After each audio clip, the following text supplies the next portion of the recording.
reports. By now, all of you have heard about the tragic and untimely death of Bruiser Brody. Very disappointing to all. A wrestler prior to a bout in Puerto Rico. His menacing looks gave him the reputation of a madman inside the ring, but a longtime wrestling promoter and others remember a very different man. If you could picture a man coming in the ring, 6'6", 6'7", 350-some pounds, he looked like danger coming. It was the kind of danger you were drawn to. People would actually run from him. They just all run and scatter. He had a chain. He'd sometimes hit people with it. He was just a wild guy. Bruiser Brody's larger-than-life presence and in-ring brutality delivered an undeniable authenticity to professional wrestling. Brody coming down the aisle is like a tornado coming to your house, but you still want to see it. He'd beat you up with 2x4s, chairs, anything he could get his hands on. Bruiser Brody was insane.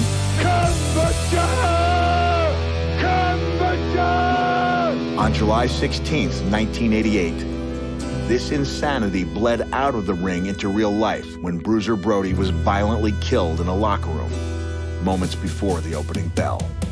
In the world of professional wrestling, it is still the only sport where its characters live in two worlds, where fantasy bleeds out into reality. Hi, I'm Mick Foley. In my career, there was one man more than any other I wish I could have had the opportunity to step into the ring with. That person was Bruiser Brody. The day that I got my hands on an old VHS tape with vintage Brody matches was the day that everything changed for me. I wanted to be the next Bruiser Brody. The stories I've heard surrounding Brody's death have always troubled me. After 30 years, we tracked down 3 wrestlers willing to tell their version of what happened that night and to chronicle the life and death of one of wrestling's greatest outlaws. Just in case you don't know who I am, I'm Tony, Mr. USA, Atlas, broad at the shoulder, narrow at the hip, tower of power, too sweet to be sour. One of the last people to see Bruiser Brody alive was Mr. USA, Tony Atlas, a former bodybuilder turned wrestler and a current WWE Hall of Famer. Okay, LT, stand up. Take clothesline over the top. Cameraman, watch out. That was the shittiest finish I've ever seen. Dirty Dutch Mantel is one of the business's most infamous villains in front of the camera. Has the taste returned to your mouth after I slapped it out just a few seconds ago? And one of wrestling's greatest minds behind the scenes. In your experience, did you ever work with Brody? I never did. I never had a match with Brody. Why's that? Well, he beat the shit out of you. And then there's the madman from the Sudan, Abdullah the Butcher. Abdullah was also Bruiser Brody's greatest in-ring nemesis. There, and this is a very graphic display of exactly what the world of professional wrestling is all about, the dark side, so to speak. I've been in the business for 53 years. What else can I say? My name is Abdullah the Butcher, right? I'm not a wrestler. I don't grab holds. I use karate. I use jiu-jitsu, okay? I'm not a wrestler. I can beat you up any time that I want to beat you up. You understand? And the guy behind the camera, give me the fork so I can stab it all in his head. Then you'll know. Let me tell you something. Don't you ever say that me and Brody was fake. We are not fakes. We kept bringing them back and back, and the people would say, when I seen that match, that was no bullshit. What would a match resemble between Abdullah and Bruiser Brody? A bloodbath, every night. We were like killers. We kept pounding. When you get Abdullah Butcher and Bruiser Brody in the ring, gonna be a lot of blood. Because Abdullah had his fork, and they did it every night. It was just a formula. Oh, I love the fork. I could stab him in the head, stick it into his mouth, do everything. Probably 85% of the match was outside the ring. He struck fear in the hearts of fans. When he went down to the ring, people moved out of the way. That's an art. Brody's reputation in the business was he was a main eventer. He could make you a lot of money. So that's why he was so popular. That's why so many promoters wanted him, because he could put asses in the seat.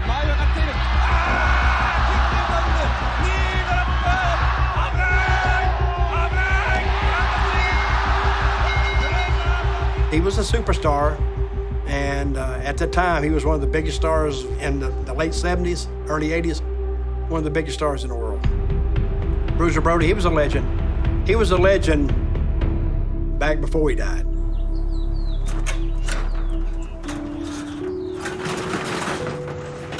Oh my gosh. Oh my God. Well, every time I come out here, I find something new. Look at this, another one. Some sentimental stuff associated with it. There's a lot of it, though. Oh, here's a whole pile of photographs in here. I mean, take a look at that. Oh, boy. I first met Frank in Australia in the hotel that I was working in. I had no idea of his character because I only saw Frank Goodish. I never saw Bruiser Brody. Frank was very quiet, very intelligent, even back in those days, just like a regular person. So he never lost sight of who he was. He didn't become the character he created. That's Dad's football helmet. In my own case, I spent 3 years with the Washington Redskins in 1969, 70, and 71. I was an All-American high school football player. I went to school on an athletic scholarship. Doing that. We're rolling for this, huh? Yeah, we've been rolling. Okay, good. Oh, okay, I'm sorry. Oh, I won't. I don't think you said anything there. It's. Yeah, I did. You did? Yeah, and I don't think it's good that anybody knows that I'm Frank Goodish. Oh, well, I won't happen. Frank was kind of a little bit of a renegade. We were together for a long time, and he just came up with this idea, why don't we stop off in Vegas and get married? He said, I'm going to tell you now, it is not going to be an easy life. Out of a year, he maybe would only be home 3 months of that year. It was a challenge, but you do it. When Jeff was born, he changed so much because then he wanted to do for his family and he wanted to provide for his son. So it changed him, even made him softer than who he really was. When he was around his son, they had a really good relationship. I do believe I've subconsciously possibly blocked a lot of things out, unfortunately. So a lot of stories I hear are stories other people have tell me about my dad. At the same time, it's hard to hear these stories because they're stories that people are telling me, and I don't have a lot of stories of my own to tell. It was like this character that he created, that it was separate from the person I knew. I would take him to the airport, and he would just be dad, husband, get out of the car, had his hair pulled back, walk through those doors, take his hair down. He became Bruiser Brody on the other side, and I could actually see the whole transformation take place.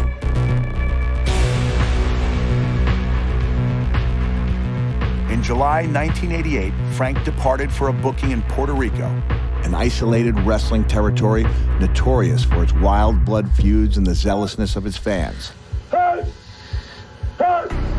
It was Blood City. It was blood all the time. Big shows, you'd have 3 or 4 matches with blood in. Because remember, I told you, people believed. And they believed when you saw blood that it was serious. Ricky Rodriguez wants to stop him. Look, the blood is just coming up. The people are violent people. They wanted violence.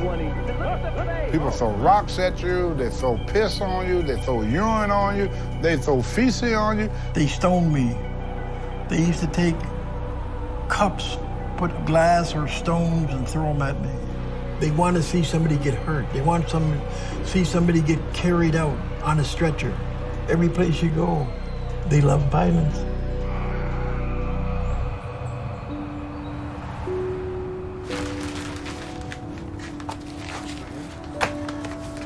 Some weekly planners, 1987, 1988. Just his daily activities, it appears, his workout schedule and regimen, and where he's traveling to.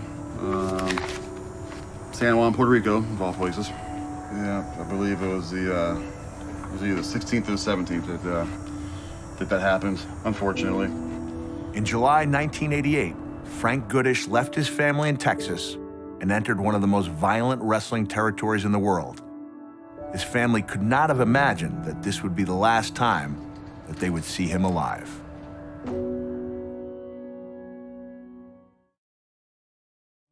In the summer of 1988, Bruiser Brody left his family in Texas and entered one of the most violent wrestling territories in the world.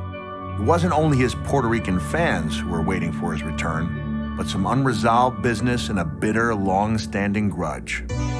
The World Wrestling Council is Puerto Rico's main wrestling promotion, which was established by wrestlers Gorilla Monsoon, Victor Jovica, and Carlos Colon. Carlos Colon! Carlos Colon! Carlos Colon was the boss. He's also a WWE Hall of Famer now. He was probably his biggest star, Roberto Clemente.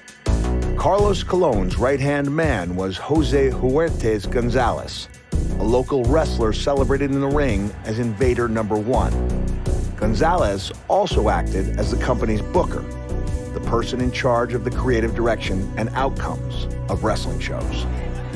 Frank understood the value of his character consistently appearing as an unbeatable monster to fans as a way to keep them coming back for more. He took this aggression to a new level when he wrestled a young Jose Gonzalez, when Gonzalez was hoping to make a big impression in the WWF. Brody and Invader, they didn't really care for each other. Their personalities did not mesh. Even their matches, you could tell there was something not quite right with them. He was a pretty decent guy, if he liked you. If he didn't like you, he would beat the living crap out of you. But I just seen Brody take people in the ring many a time and just beat them unmercifully. He would just beat them to death. Well, I've tried to piece it together over the years. What brought this on? Let's go back in the past, in the mid-'70s. They were grooming, I heard, Jose Gonzalez to be like the next Puerto Rican star. Bruiser Brody came in and had a match with Jose Gonzalez and just beat the shit out of him. He ate him up. I mean, the whole face was swollen, his head was swollen up. Looked just like a pumpkin. Brody beat him so bad that SD had to take him to the hospital. SD Special Delivery Jones, he was a wrestler. We put him in the car and SD took him to the hospital. And he turned to SD Jones and said, "One day I'm gonna kill that man." He was angry. I mean, his head looked like a pumpkin, brother. Bruiser Brody was worried about one image, and that was Bruiser Brody. Once the people see you get beat once or twice, that brand, and he knows this, the brand becomes kind of violated, and he didn't want that to happen, and that's why he acted the way he did. I don't know about the other professional wrestlers. I only know about Bruiser Brody. And when I go in the ring, it doesn't matter whether I'm in Texas or New York, or it doesn't matter whether people like me or dislike me, I'm going to be just as aggressive every night. But I also heard that Brody was making huge money in Japan, and he had wanted to invest in a wrestling promotion somewhere. And he had Puerto Rico in mind. And there was an owner, a part owner, a minority owner, named Victor Quinones, who had 10% or something. But a lot of it was owned by Gorilla Monsoon. And I think Victor Quinones was brokering a deal between Monsoon to sell his shares to Brody, which would have made Brody probably a minority owner. I think he bought part of that company. They wanted his money, but they didn't want his ideas. And Brody ain't that type of guy. Brody had his opinions. If you didn't like them, too bad. Can you tell us your name? David Manning. I was the booker for World Class Championship Wrestling. I was a little worried because Frank was going to Puerto Rico to wrestle. Frank said they owed him around $25,000. And he had asked for the money politely. He had been waiting for the money. He told me before he left, remember I said this, I'm coming back with my money. And he said, if I have to beat every one of them up, I'm getting my money. Brody had mentioned to people that, and if he took over, he was going to get rid of Jose. And also, Jose Gonzalez had just lost his 3-year-old daughter. She died in a swimming pool accident. She drowned about 3 months earlier. Now his job is being threatened, and he doesn't like Brody in the first place. So you add all those ingredients, it's like fire and gasoline, an explosion was going to happen, and it did.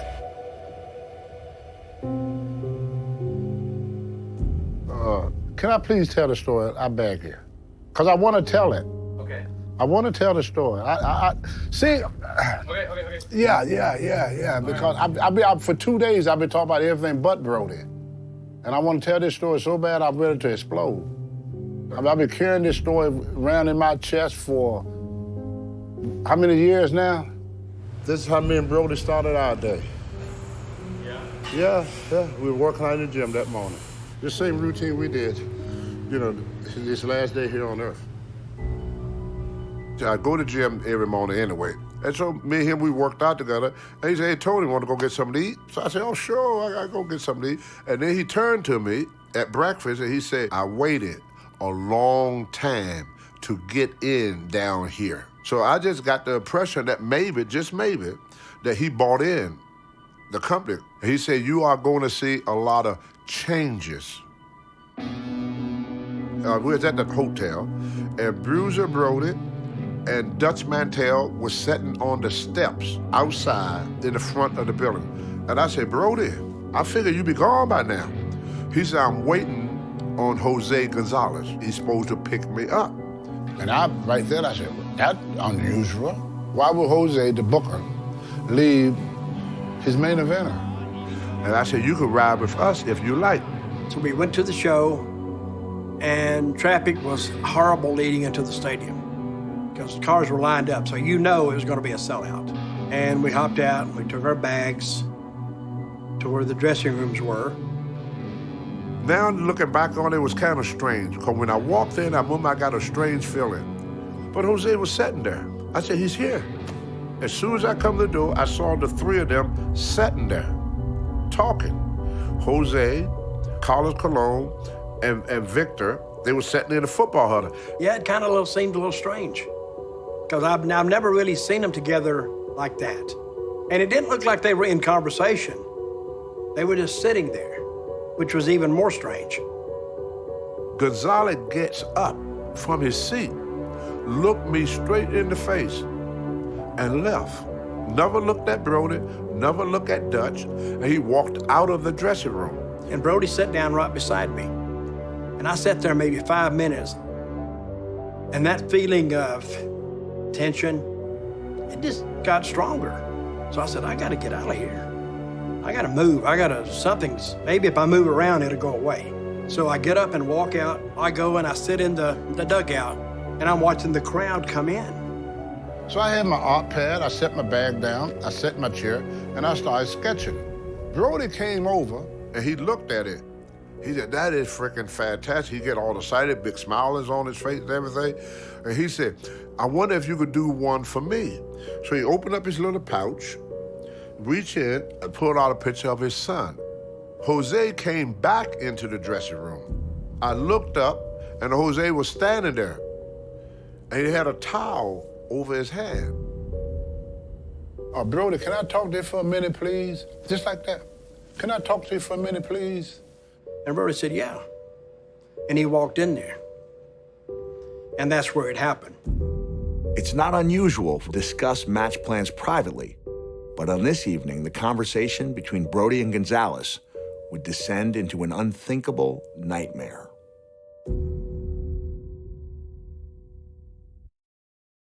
In Puerto Rico, before his match, Bruiser Brody is summoned to a private meeting with talent booker Jose Gonzalez. There was a history of bad blood between Brody and Gonzalez, and wrestler Tony Atlas was witness to the growing tension. He had a bag in his hand, the picture of his son in this hand. And when he turned away with the picture, that's when I noticed Carlos staring at me. As I'm looking at Carlos, I hear this sound. So I looked up. Brody was halfway hunched over. I thought Jose punched him in the stomach. That's what I thought. That the first thought came to me, damn, he hit Brody. I said, oh, this is gonna be a fight. So then he hollered again. I looked at Jose's face and his eyes was bloodshot red. Then I saw the knife. The knife went in the air like this, with blood dripping off of it. I sprung up out of my chair, wrapped my arm around Brody's waist, just like this. I yanked him back, just in the nick of time to keep from his throat getting cut. And because I pulled him back, the knife came down and cut his ponytail off. That's how sharp that knife was. Carlos shoot right by me. And he grabbed Jose and pushed him up against the wall and said, "No, Jose, no, Jose." And Carlos was keeping people away from Jose, telling the wrestlers, "Y'all stay back, stay back." So I take Brody, and I take him and I lay him down on the ground. I felt his intestines and blood all over this arm here. This whole arm was drenched in blood. And he looked up at me, he said, "Brother, don't let him hurt me no more. Please, brother, don't let him hurt me no more." He said, "Don't let them." Not him, them. That's why I didn't know who the hell he was talking about. Who else is involved in this, I'm thinking. I said, "Ain't nobody gonna do anything to you." Carlos tried to approach Brody after I laid him down. I told Carlos, I said, "Don't bring your ass over here. I will knock your mother head right off the shoulder." He said, "Tony, calm down." I said, "Calm me down." I said, "Y'all just stabbed this guy." I had nothing to do with it. I said, "You're a goddamn lie." I said, "Y'all work together." So then Brody tugged at my leg. And he said, "Let him over." So as I make my way back through the tunnel, I could hear the noise. And it was kind of dark in there, but I could see the lights in the dressing room. Something was going on. And that's when I asked Mark Youngblood what happened. He said, Invader stabbed Brody. The dressing room is in a panic. And I see Brody laying in front of me. And Carlos is leaning over him, talking to him. He said, "Brody, is there anything I could do for you?" That's what Carlos asked Brody. Brody said, "Just take care of my family." And I don't know what Carlos was saying, but I'm sure he's saying, "Hang on there, man. We're going to get you help. We're going to get you help." But I do remember Brody looking up at Carlos and telling Carlos, "Tell my wife I love her." That's the only thing I heard him say. So that right there tells me that he doesn't have a lot of faith in his own survival. The shower had a door on it that wasn't clear. It was translucent, that you could see light behind it and figures. Vader never came out of that shower. He never came out.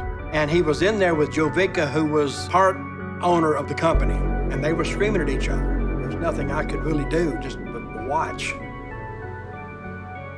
He walked out of the shower, walked around Brody's feet, went to his bag, got his keys, and he left. And his shirt, they said, was torn. Which tells me that whatever happened in that shower, that it was a physical confrontation with Brody ripping the shirt. It took at least 35 to 45 minutes for the ambulance to get there. They tried to put Brody on the girder. They couldn't lift him. Brody was about 300 some pounds, was too heavy. So I got down in the squat position, squatted all the way down, and slid my arm underneath him. And he looked up at me and said, "Don't you drop me." And I said, "Don't worry, brother, I curl more than what you weigh." So I pulled him gently and laid him on the girder. The old man walked back to the back of the ambulance to shut and lock the door. He said, "Before I shut the door, is there anybody here that want to go with him to keep his company?" So I said, "I go." And I jumped and got on the ambulance. And I remember guys look at me like, "What in the is wrong with Tony? He should stay out of this." You could almost feel they thinking this. Nobody was saying nothing, but you could almost feel that they were thinking, what is wrong with him? Like I've said before, I'm not a religious person. Never have been, probably never will be. But I did go and say a lot of prayer for Brody, for whatever worth it could be. If it could help him find. Couldn't hurt. And we were sitting there in the ambulance. Brody was laying there, and I started crying again. I mean, I couldn't hold back the tears. And I sung this song, "If heaven ain't a lot like Dixie, I don't wanna go." My voice got choked up and everything got choked up. I just told him, I said, "You're gonna be all right, brother." I said, I'm gonna stay with you, man. I said, I'm with you, man, I'm with you. There's an old saying in professional wrestling, consider yourself lucky if you make it out with one true friend. On this night, Brody had that true friend in Tony Atlas, but he would need more than that to make it out alive.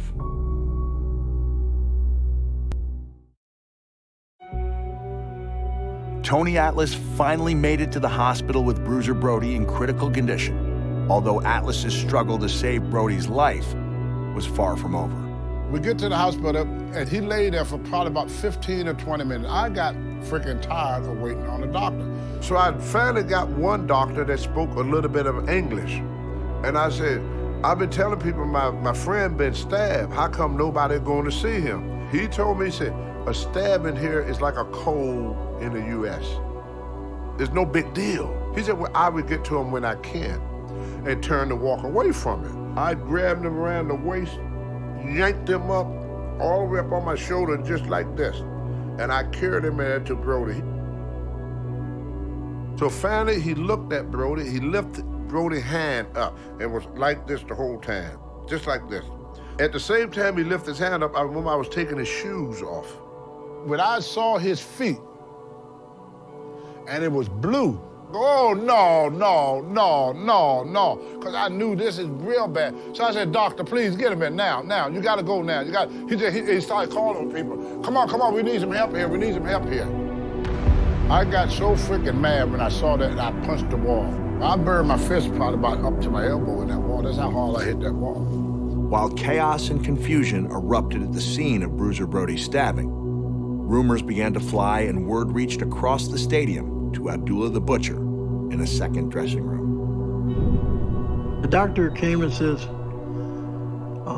Brody was cut or stabbed or whatever. I said, come on. You know, I thought it was a joke.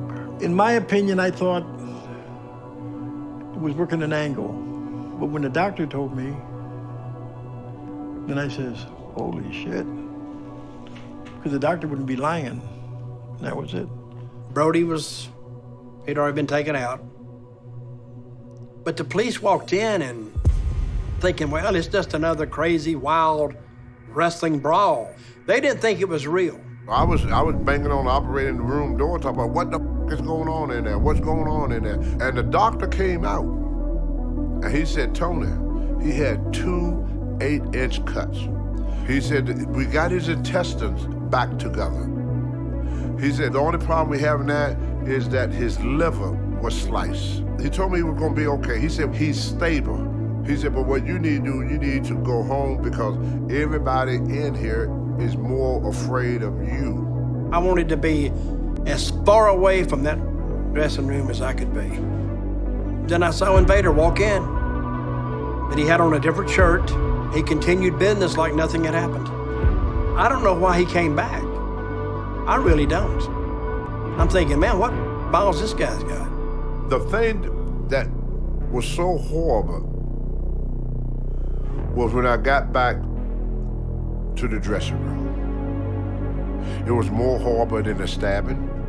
It was more horrible than him laying on that table. The most horrible thing that happened on that night was going back to that dressing room and hear laughter. First, I couldn't believe they didn't cancel the show. That was the first thing thinking. And opening up the door, and the blood on the floor ain't even dry yet. And they in the dressing room laughing and joking and patting each other on the back, talking about how great the matches were and what a wonderful show it is. I took the freaking chair and I threw it across the damn hallway. There was a policeman that said, hey, calm down, calm down. He said, did you see what happened? I said, hell yeah, I saw what happened. He said, did you get a look? Did you get a look at the fan that stabbed him? I said, what were you told? He said, everybody in here said that Brody was stabbed before he got in the dressing room, that a wrestling fan stabbed him in the hallway and he stumbled into the dressing room. I said, that's a damn lie. I said, that's some of the bitch sitting right there is the one that stabbed him. He said, you mean Vader? I said, yes, I mean Vader. That sucker right there, that's who stabbed Bruce Brody. I said, ask everybody in the dressing room. He said, they all tell a different story. I said, they're all liars. I said, he's some of the bitch that stabbed him.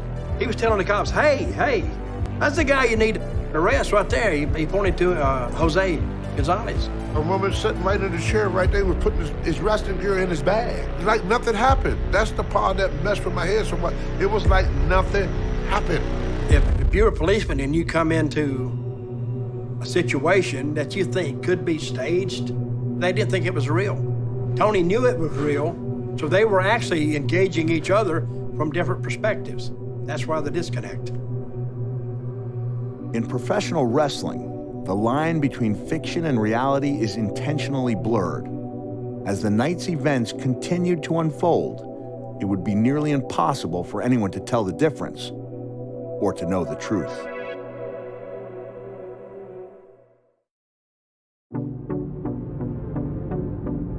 While Bruiser Brody was fighting for his life at the hospital, Tony Atlas's eyewitness account of the stabbing was making the rounds.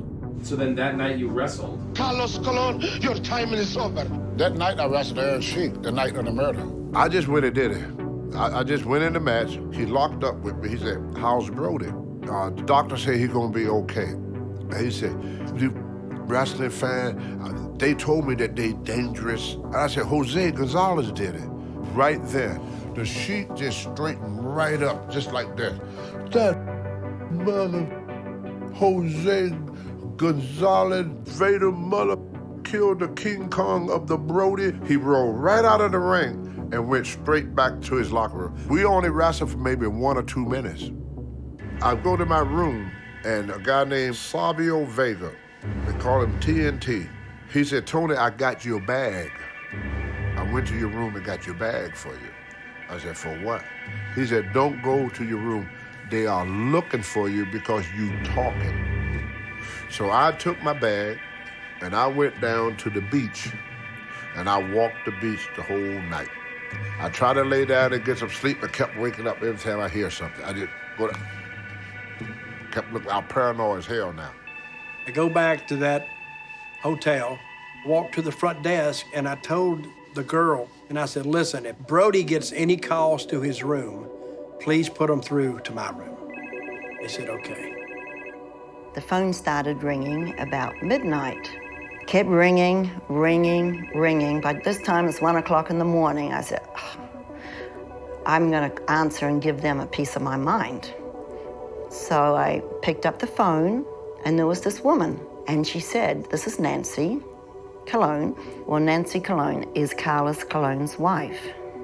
"I'm calling to let you know there's been an accident, and I think you better come to Puerto Rico." So I called the hotel, and they put me through to Dutch. She said, "Who is this?" And I said, "Well, this is Dutch." And she said, "Well, what happened, Dutch?" And I knew it was pretty serious, but I was saying, "Well, Brody had an accident, and it's pretty serious." And that maybe you should come to Puerto Rico. He didn't have any details. After I got the call, I tried to go to sleep. I couldn't sleep. Like I said, the adrenaline was flowing. About 8 o'clock, I get up. I go downstairs to the front desk. I said, "Can you do me a favor?" And she said, "Yeah, what do you need?" I said, "Can you call the hospital that my friend Brody is in?" She said, "Yeah." So she calls out there, and she's speaking in Spanish. And I hear luchador, I hear wrestler, and then she starts crying. And I look at her, and she said, "I'm sorry, your friend didn't make it." I said, "What?" She said, "No, he died last night."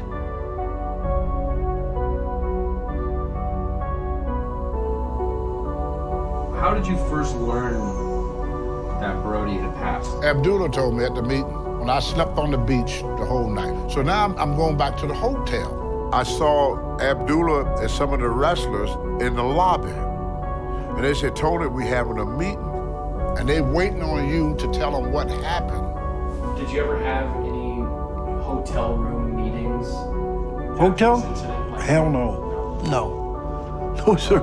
No. Abdullah told us that he didn't have a meeting. He lied. Maybe they did, but not me. You understand? He lied to you, if that's what he told you. I'm telling you what happened. I had 5% of the business. You see what I mean? In a way that people did not want to talk to me. What do you mean? Well, if you own some of the territory, right? Who's going to come and say, "Oh, this happened," or "This guy done this guy done that"? They were in their own little bunch. So why would they come and talk to me? Brody was a friend, and I didn't want to be in all the gossip, what they were talking about. Nobody heard me say shit. That's a shame. That's a damn shame that he done that. Dutch Mantell asked him. He was there in the meeting. I think we all met in somebody's room. And somebody said, "Man, are they investigating this or what? I mean, a man died. What's going on here?" I just started thinking, in this territory, this happened, that's why I left. I said, well, I saw it. So I go down, I make my report to the police department. He said, your story is different than everybody else's. He said, we will be contacting you for a court date. He said, now that we got a witness to it, we're going to arrest him. Then they took me, and I gave my statement, and then all through the night, they took statements from the wrestlers. He did say, he says, you tell Carlos Colon, we run this island, not him. I think they asked, did I see a weapon? I did not see a weapon. And as a matter of fact, no weapon was ever recovered. That weapon, whatever was used, what knife was used, it's never been recovered. I got my bag, I went to the airport, and I left. Then I made arrangements. I said, I gotta go to the airport. Got on the plane with Jeff, get off the plane, waiting to see if anybody was going to pick me up. So I looked around, and here's Abby. I was going, and this lady and this little boy walked up, and she says, oh, Abdullah, you don't know me, but I'm Frank's wife. She says, how's he doing? I said, what? She said, well, how's he doing? I says, they didn't tell you? Tell me what? I says, he's gone. And she grabbed me. She said, oh, no. All you think about is surviving. All I thought about was I saw a man get stabbed to death holding on and Dan with a picture of his son in his hand. He never put that picture down, brother. When I put him on the ambulance, he had the picture in his hand. He laying on the floor, he's still holding that picture. He go in the operating room, he never put that picture down, brother. Never. The irony of Brody's greatest nemesis, delivering this news, was only the beginning of the unthinkable events that would follow.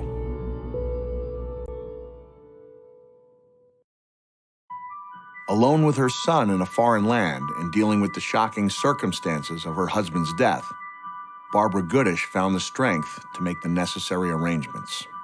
Nancy was Carlos Colon's wife. She took me to the morgue, and of course, everybody is speaking Spanish.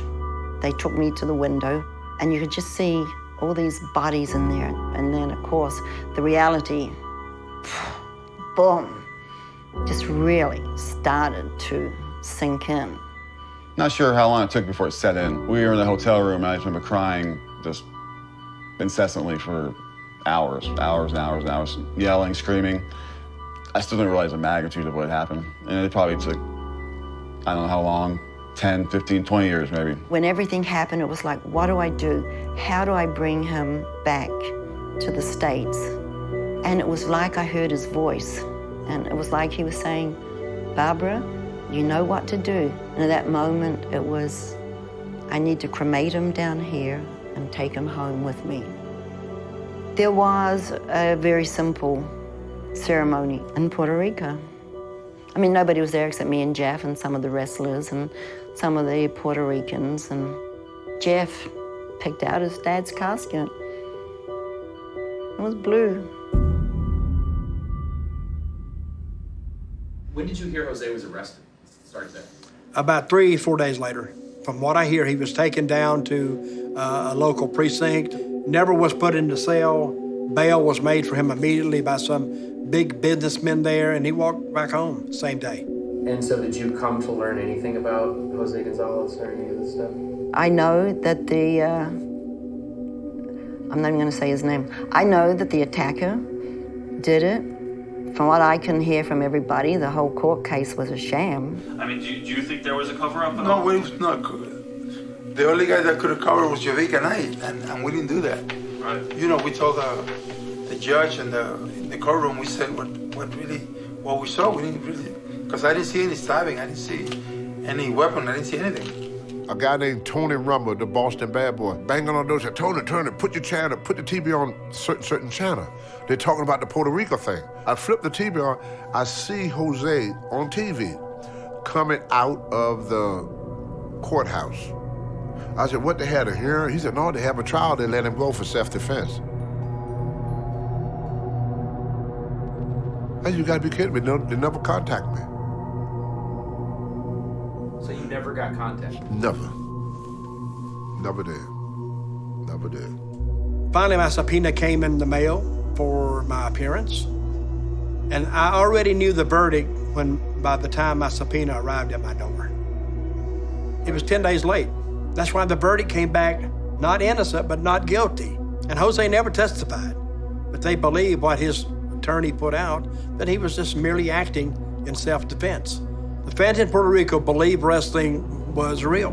That was the major reason that Jose was acquitted, because they believed Brody was this character, this wild-looking psychopath, hulking figure, and his defense was self-defense. Do you believe it was really self-defense? Well, I don't know, really, I don't know. You know, I respect the law.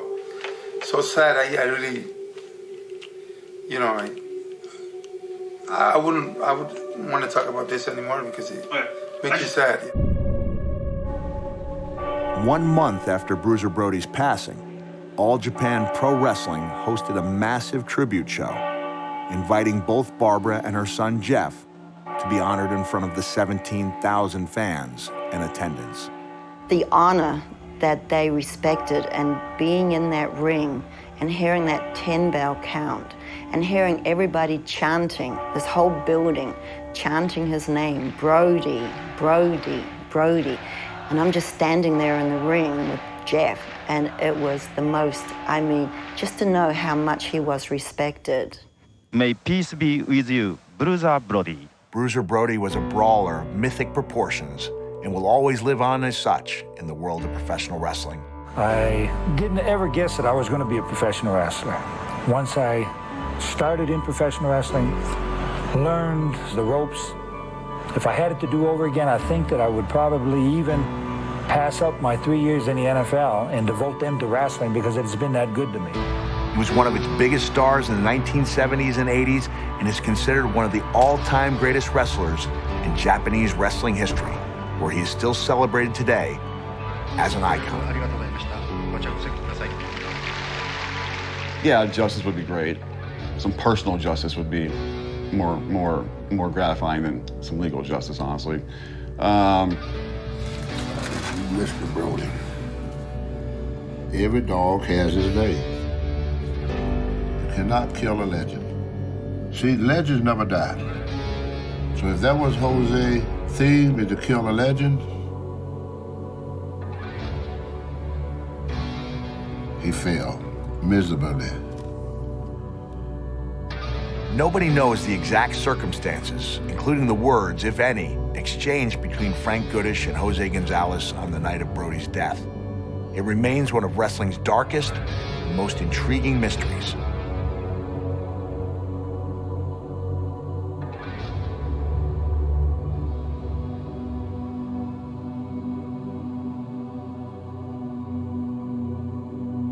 Join us next time as we continue to explore the untold stories of professional wrestling. I wish he was here. Yeah. I wish he was here. He dished it out, I dished it out, and we kept going and going and going and going. Everyone of my church knows that Bruiser Brody is the king of Puerto Rico.